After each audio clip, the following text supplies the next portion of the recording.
For years, thrill seekers have worn GoPro video cameras to capture hair-raising skydiving, motorcycle racing, and snowboarding footage from a first-person point of view. They've documented up-close and personal encounters with wildlife, even mounting the cameras on the back of a surfing pig and on the beak of a pelican learning to fly. But much of that cool video footage has remained on customers' cameras, or has been uploaded to a personal YouTube account and viewed by only a few friends and family.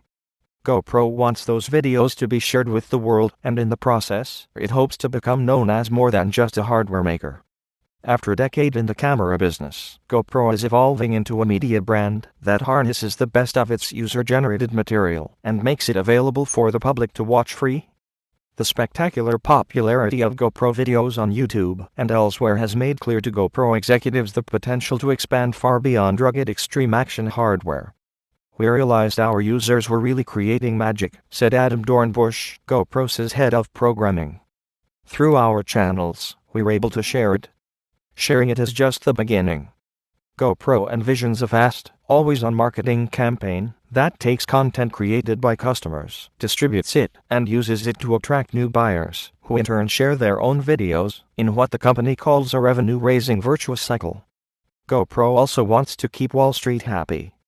Since its June IPO, GoPro's stock has surged 279%, but many analysts think the company needs more than just cameras to justify its massive $3 billion IPO market valuation.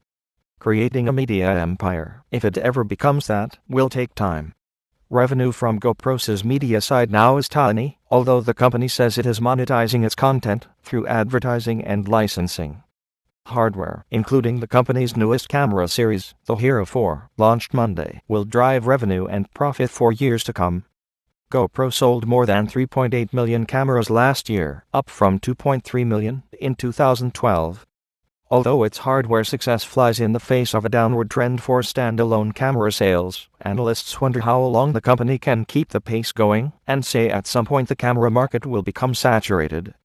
GoPro is moving fast to put the pieces into place. A year ago, the company created a team to look for user-generated GoPro content to channel onto its own networks. The team now numbers 30 people. It has hired media hotshots. Dornbush, who joined GoPro last year, is a longtime media executive and former business development head at Current TV. In June, GoPro hired former Skype CEO and top Microsoft executive Tony Bates as president.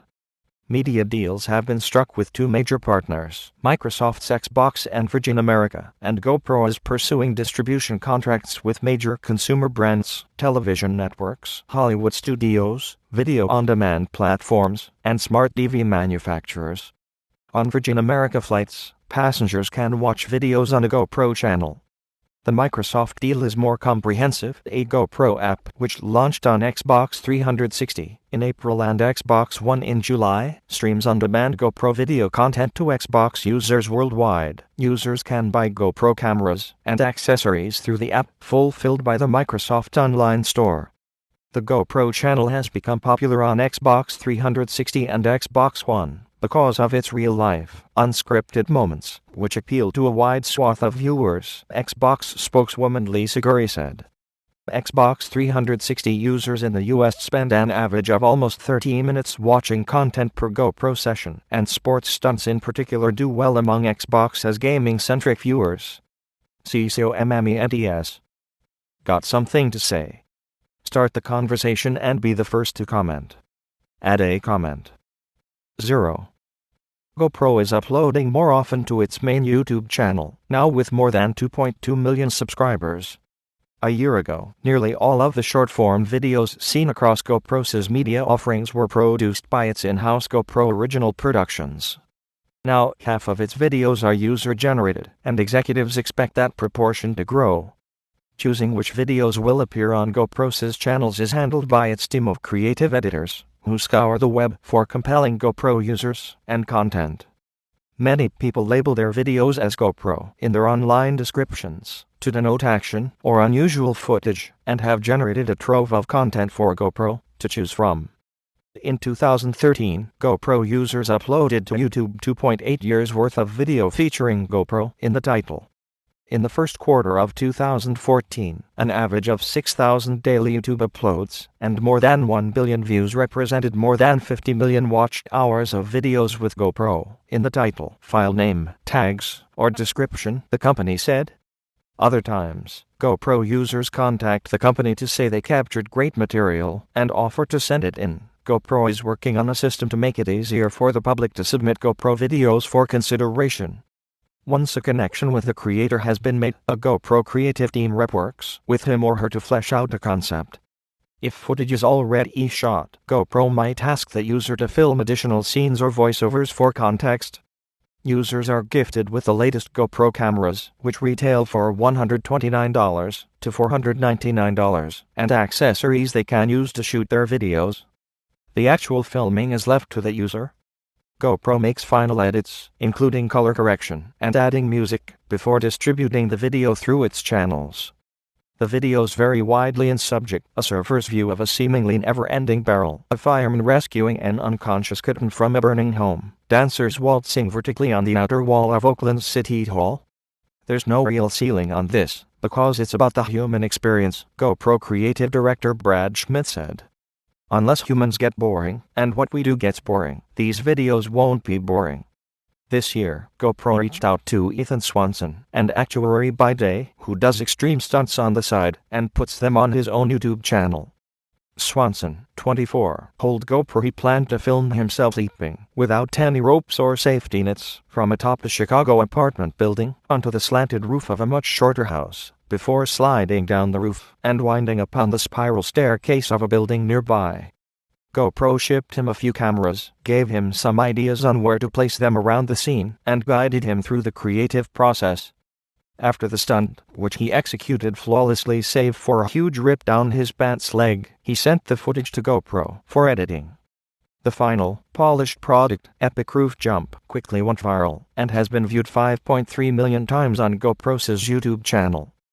"I don't know what I'm doing as far as editing is concerned," Swanson said. "You can definitely tell the difference. My videos have cuts and music, but that's it. That's as far as my video editing knowledge goes." Swanson and other amateur videographers featured on GoPro's channels enjoy some financial perks. Thanks to a revenue-sharing program rolled out in April, videomakers who allow GoPro to use their content get $1,000 for every million YouTube views their videos receive. Those incentives will become even sweeter next year as GoPro's media ambitions grow, Dornbush said. "We're going to put our incentive program on steroids." Founded in 2002 by Nicholas Woodman, who sold shell necklaces and belts for money to start his action camera venture, and is now a 39-year-old billionaire, GoPro today has 860 employees. GoPro said in a regulatory filing that as of the end of last year, it had not derived any revenue from the distribution of GoPro content. It expected to begin earning revenue from channel advertising in the second quarter this year, but we do not expect the revenue earned from these GoPro channels to be material to us in 2014. As GoPro's reach on YouTube and other platforms grows, particularly among younger viewers, advertisers are ready to follow. Many have reached out to the company to see how they can integrate with GoPro, Dornbush said. "GoPro has not even scratched the surface," said Charlie Anderson, vice president and senior research analyst at Doherty & Company.